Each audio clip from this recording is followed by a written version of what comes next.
A veces, añadir caos y ruido a un sistema a punto de colapsar no lo destruye, sino que, contra toda intuición, lo hace mucho más estable. Una afirmación que desafía toda lógica tradicional, sin duda. Un saludo cordial a todos los oyentes que nos acompañan en esta nueva inmersión profunda.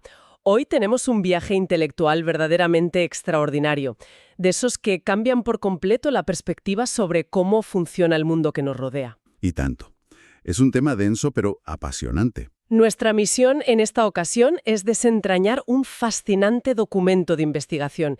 Se titula El papel del ruido en un modelo de mercado con volatilidad estocástica. Es una obra firmada por los físicos Giovanni Bonanno, Davide Valenti y Bernardo Spagnolo, desde la Universidad de Palermo. Un equipo de físicos teóricos metiéndose de lleno en las trincheras de Wall Street. Exacto. Y la premisa es, francamente, alucinante. Pretenden utilizar las matemáticas de la física pura, aquellas diseñadas originalmente para entender partículas microscópicas y termodinámica, para intentar predecir el caos absoluto y despiadado de los mercados financieros. Es un enfoque audaz, desde luego. Personalmente estoy fascinada, me desborda el entusiasmo al ver cómo algo tan abstracto como la física cuántica puede llegar a modelar las crisis financieras de nuestro día a día. Pues abordar la economía desde la lente de la econofísica es una tendencia que está ganando bastante terreno últimamente. Y este artículo es un ejemplo pionero de esa fusión de disciplinas. Totalmente. Sin embargo, a lo largo de nuestra charla de hoy, voy a mantener una postura bastante cautelosa. La física y las finanzas son, en su esencia, mundos radicalmente distintos. Bueno, pero los números son números, ¿no? Hasta cierto punto.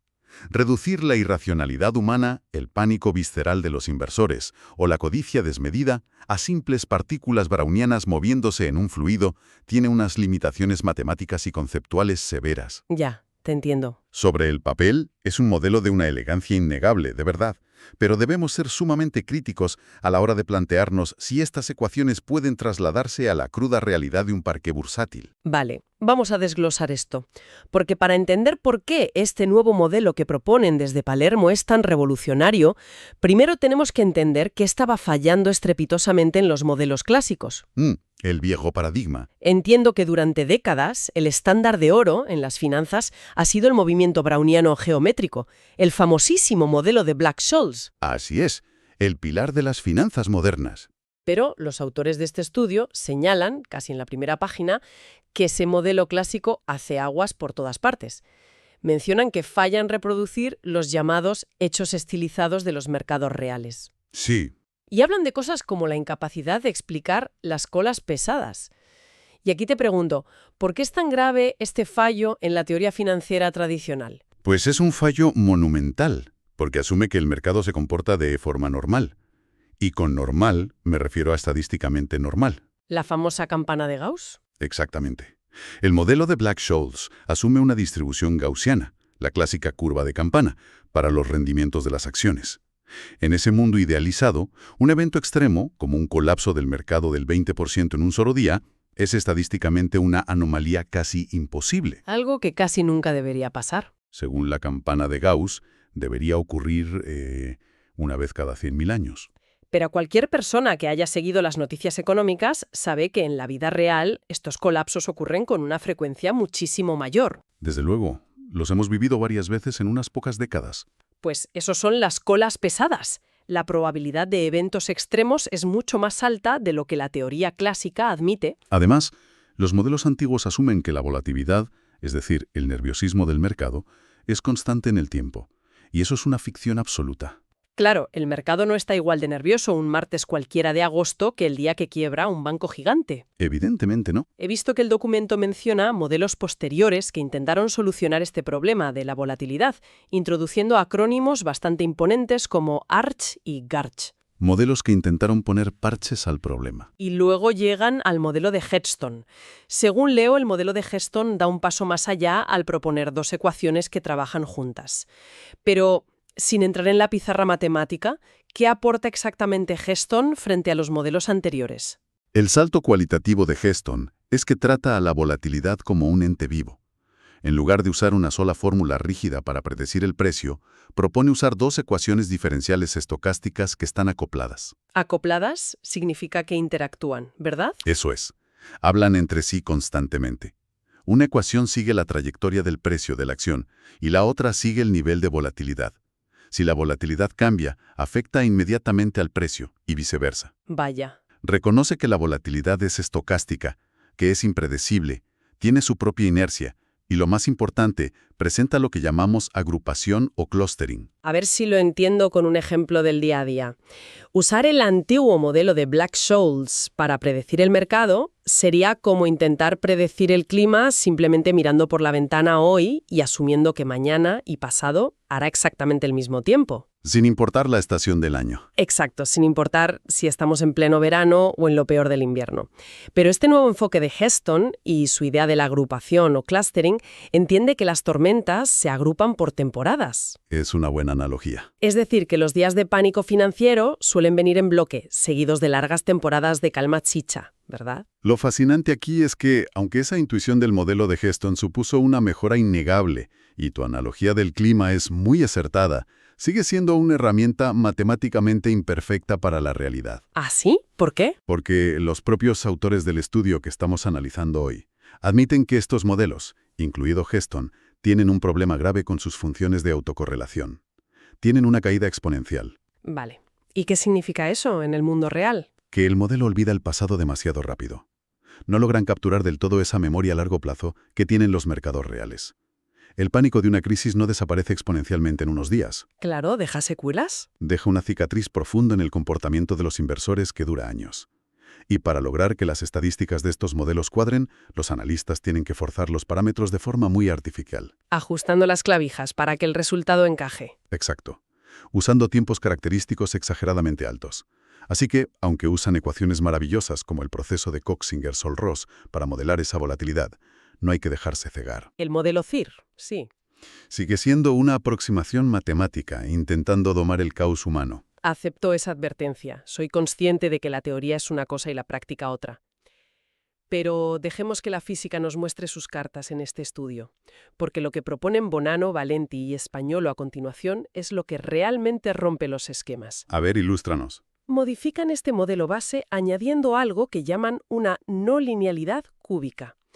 Y visualmente proponen imaginar el mercado financiero no como una simple línea en un gráfico, sino como un pozo. Un pozo de potencial. Un pozo de potencial con una barrera en uno de sus lados. Según entiendo, el interior de ese pozo representa los días normales de la bolsa. Los días donde no hay grandes sobresaltos. Exacto. Mientras la partícula, que representa el mercado, rebota ahí dentro, los precios suben y bajan de forma rutinaria. Pero si esa partícula logra escalar la barrera y escapar del pozo, tenemos un problema grave. Un problema muy grave. Ese escape representa el inicio de una crisis severa o un crack bursátil. Es una abstracción geométrica muy potente. Ese pozo de potencial cúbico está definido por una ecuación donde la energía depende del cubo y el cuadrado de la posición de la partícula. En física, esto modela un estado metaestable. ¿Metaestable? Sí. Piensa en una canica en un cuenco poco profundo que está al borde de una mesa. Parece estable mientras está en el fondo del cuenco, pero si recibe el empujón adecuado y supera el borde, se precipita hacia el vacío de forma irreversible. ¡Qué imagen tan gráfica! Y es precisamente en este escenario de la canica y el cuenco donde los autores introducen el fenómeno central de toda su investigación. La estabilidad mejorada por el ruido, o fenómeno NES por sus siglas en inglés, Noise Enhanced Stability. Aquí es donde se pone realmente interesante. Porque choca de frente con todo el sentido común que podamos tener. Ya te digo. Entiendo que, según la física clásica, concretamente una regla llamada la ley exponencial de Kramers, si tienes esa canica en el cuenco y empiezas a agitar la mesa de forma aleatoria... Lo que en física llaman añadir ruido térmico. Exacto. Esa agitación debería hacer que la canica salga del cuenco mucho más rápido. A más ruido, más rápido ocurre el desastre. Es pura lógica. Es lo que cualquiera esperaría. Pero los autores descubren que, bajo ciertas condiciones muy específicas, ocurre exactamente lo contrario. Añadir caos retrasa el colapso. Es una locura. Es un fenómeno totalmente contraintuitivo, sin duda. La ley de Kramers dicta que el tiempo medio de escape disminuye exponencialmente a medida que aumenta la intensidad del ruido. Se acelera la caída. Pero el efecto Ness demuestra que en sistemas metaestables no lineales, una dosis moderada de ruido puede atrapar a la partícula dentro de la zona segura por más tiempo del que dictaría el determinismo puro. Me encanta este concepto. Y permíteme ilustrarlo con otra imagen, a ver qué te parece. Imagina que tienes un coche a punto de resbalar por la pendiente de un precipicio helado. Un escenario peligroso. Si la carretera es perfectamente lisa, como un espejo, sin ninguna imperfección, es decir, sin ruido, el coche resbala hacia el vacío, de forma irremediable, por la simple gravedad. De acuerdo. Pero si esa misma carretera es rocosa, caótica, llena de baches y gravilla, es decir, un sistema con mucho ruido, las ruedas de repente encuentran fricción en ese caos. Encuentran agarre. El coche se atasca, se frena y se salva de caer inmediatamente al abismo. El propio desorden del terreno ha creado estabilidad. El caos salva al sistema. Visto así, suena muy poético. En el mercado, esto significaría que pequeñas inyecciones de volatilidad podrían evitar un gran crack bursátil. Freno un momento con esa analogía, porque es muy abocadora, pero corremos el peligro de simplificar en exceso y comprar una idea engañosa. Debo echar un jarro de agua fría sobre esa emoción. ¡Ay, vaya! Cuéntame por qué. Matemáticamente, el efecto Ness es un resultado impecable en sistemas físicos. Se ha comprobado en diodos de efecto túnel o en sistemas neurológicos. ¿Sistemas físicos reales? Sí. Pero si analizamos la letra pequeña del documento que tenemos entre manos, veremos que este efecto de estabilización en el mercado depende drásticamente de las condiciones iniciales. Las condiciones iniciales. Funciona única y exclusivamente si la posición inicial de la partícula, lo que llaman la abscisa X sub 0, se encuentra estrictamente dentro de un intervalo específico de inestabilidad, situado exactamente en -1,25. Vale. ¿Y cuál es el problema con eso? Que sea tan específico, quiero decir. El problema es de aplicabilidad real. ¿Acaso los mercados financieros reales nos avisan con precisión decimal en qué coordenada exacta de inestabilidad se encuentran antes de un desplome? Evidentemente no. No mandan un aviso al móvil. Un operador de bolsa en Nueva York o Tokio no tiene una pantalla que le diga «Atención, el mercado acaba de entrar en la coordenada -1,25». Sería demasiado fácil. Dándonos en una posición inicial teórica que en la vida real es totalmente desconocida, es, en el mejor de los casos, jugar a la ruleta rusa con la economía global. Es una crítica muy justa. La realidad del parqué es muchísimo más sucia y caótica que el laboratorio teórico de Palermo. Pero fíjate, el estudio no se detiene ahí, no se quedan solo en el pozo. ¿Qué más añaden? Añaden otra capa de complejidad que, creo, intenta acercar el modelo a cómo nos comportamos realmente los humanos con el dinero. Introducen el concepto de correlación. Ah, la famosa correlación. Sí, la correlación entre los dos procesos estocásticos que mencionábamos antes, el proceso del precio y el proceso de la volatilidad. Lo representan matemáticamente con la letra griega ρ. Un parámetro fundamental en las finanzas cuantitativas. Y dedican varias figuras del estudio, como la 2, la 3 y la 4, a mostrar qué pasa cuando se altera esta correlación. Cuando es negativa, hablan del efecto apalancamiento. Un clásico. Si lo entiendo bien, esto significa que cuando el precio de una acción cae, el pánico se dispara, aumentando la volatilidad. Y, según el modelo matemático, esto acelera enormemente el escape de la partícula. Exacto. El colapso ocurre mucho más rápido. Disminuye el tiempo de vida máxima del estado metastable. Así es. La correlación negativa actúa como un catalizador letal del desastre. Es un círculo vicioso clásico. El miedo engendra volatilidad, la volatilidad provoca ventas masivas y eso acelera aún más la caída del precio. Una bola de nieve. Y disminuye significativamente, como bien has dicho, lo que los autores denominan el tiempo de vida máxima, representado por tau máxima. Pero el documento, explorando todas las posibilidades matemáticas, también modela el escenario diametralmente opuesto. Una correlación positiva. Eso es, un escenario teórico donde la volatilidad disminuiría cuando los precios caen. Y muestran en sus gráficas que bajo esta correlación positiva, la partícula se queda muchísimo más tiempo en el pozo. La estabilidad aumenta de manera espectacular y la crisis se retrasa. A mí me parece una herramienta analítica de un poder inmenso. ¿De verdad lo ves tan aplicable? Argumentaría que sí.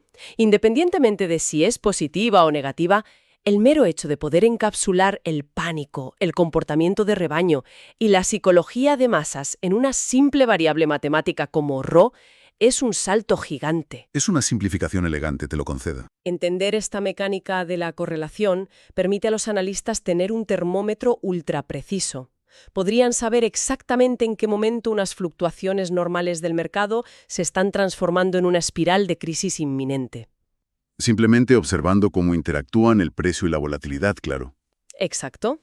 Si conectamos esto con el panorama general de las finanzas, debemos ser extremadamente analíticos con esa conclusión.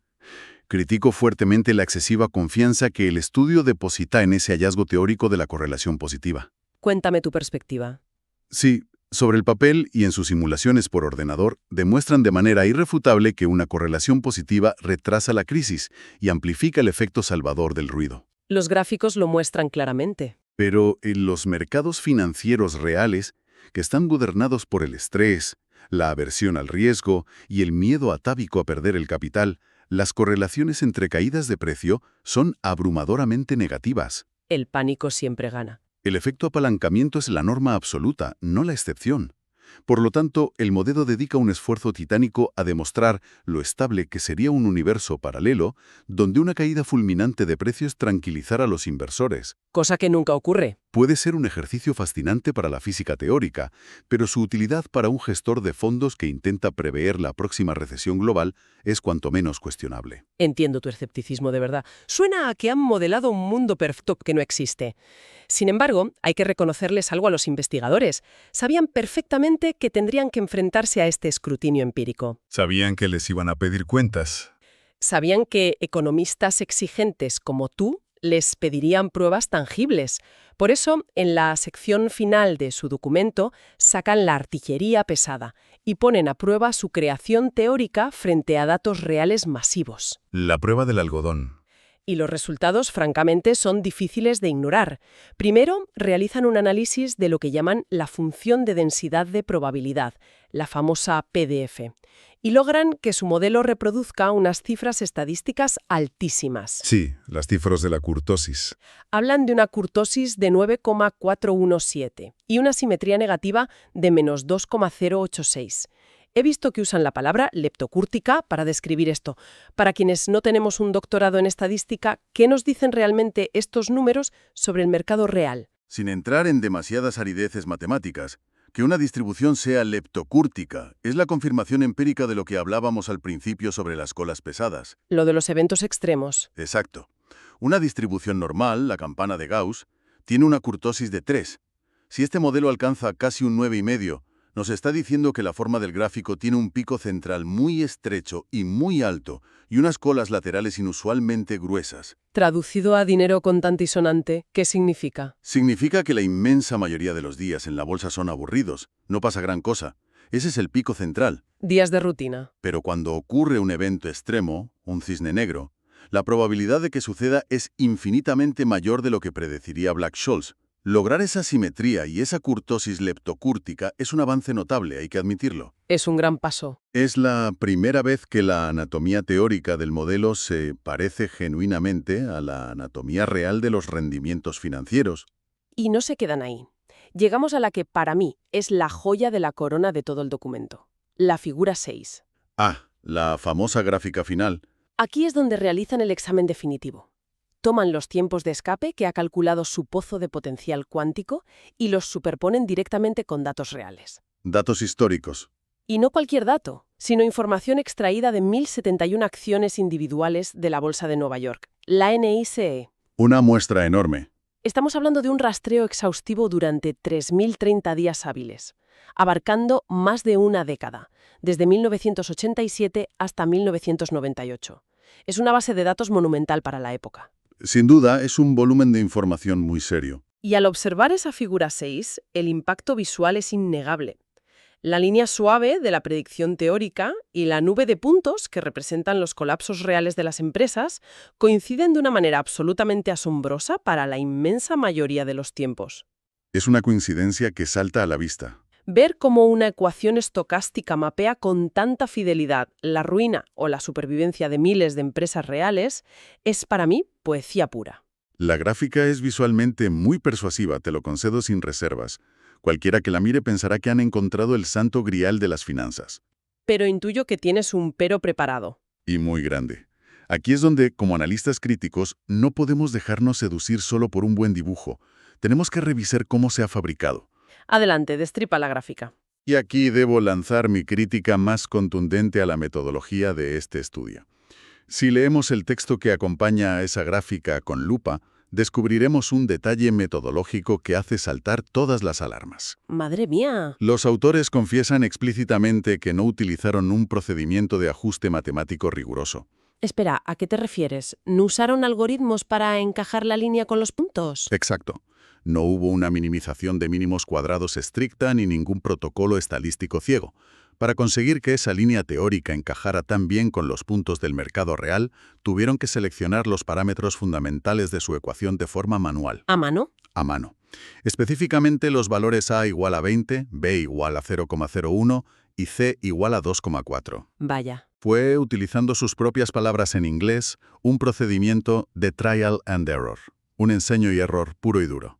Estuvieron ajustando las tuercas de la ecuación a mano hasta que la curva dibujó lo que querían ver. Entiendo. Además, si observas con ojo crítico el extremo izquierdo de esa misma figura 6, te darás cuenta de que el modelo falla visiblemente en coincidir con los datos reales en los tiempos de escape pequeños. Cuando las crisis son fulminantes. Hay una discrepancia inmensa cuando las crisis ocurren extremadamente rápido.